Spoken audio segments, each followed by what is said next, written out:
welcome to Channel 219 News. Today we are joined by guest speaker Hannah Lanto, who is here to talk to us about the usage of coding on our day-to-day life. Hannah, welcome. What can you tell us about code switching? From what I understand, it is the process of shifting from one linguistic code to another, depending on the social context of conversational setting. Yes, you are completely correct. It is the shifting from one linguistic code, which can be a dialect or a language, and it all depends on the context or the conversational setting in which the person is in. My friend Myers Scotton created a markedness model, which he used in his study to explain the reasons behind it. This model projects the idea that code switching is speaker motivated and directly linked with interpersonal relationships between speakers. People don't just randomly decide to code switch. There are also lots of different types of code switching. You can code switch at the start of the sentence, at the middle, and at the end, which are classified as inter, intra, and extrasentential. The reason behind code switching initially is to gain maximum benefit from the engagement of conversation. Why should we study code switching, Hannah? With globalization on the rise, we are living in a multicultural world where half of 7.5 billion people are bilingual. Code switching has become part of authentic speech in some languages.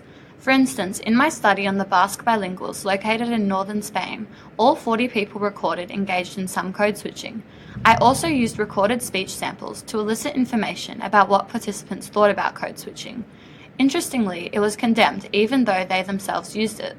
It was seen as undesirable and a threat to the purity of Basque, especially with minority languages. The need to keep languages separate may be strong as there is a fear of language loss.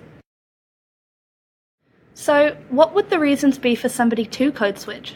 Well, I'm glad you asked. There's lots and lots of different reasons for someone to code switch. There's a directive function, which is to exclude or include people from the conversation. There's an expressive function, which shows connection to a certain country or culture. There is a referential function, which is the inability to express an idea easily in one language, which instigates the need to switch to the other language, which is common among bilingual children and immigrant families. There's metalinguistic function, poetic function. What about if you repeat the same phrase in both of your languages just to emphasize what you're saying? Yes, that is definitely a reason, and it is used a lot more in your daily conversation with bilingual friends than you would think.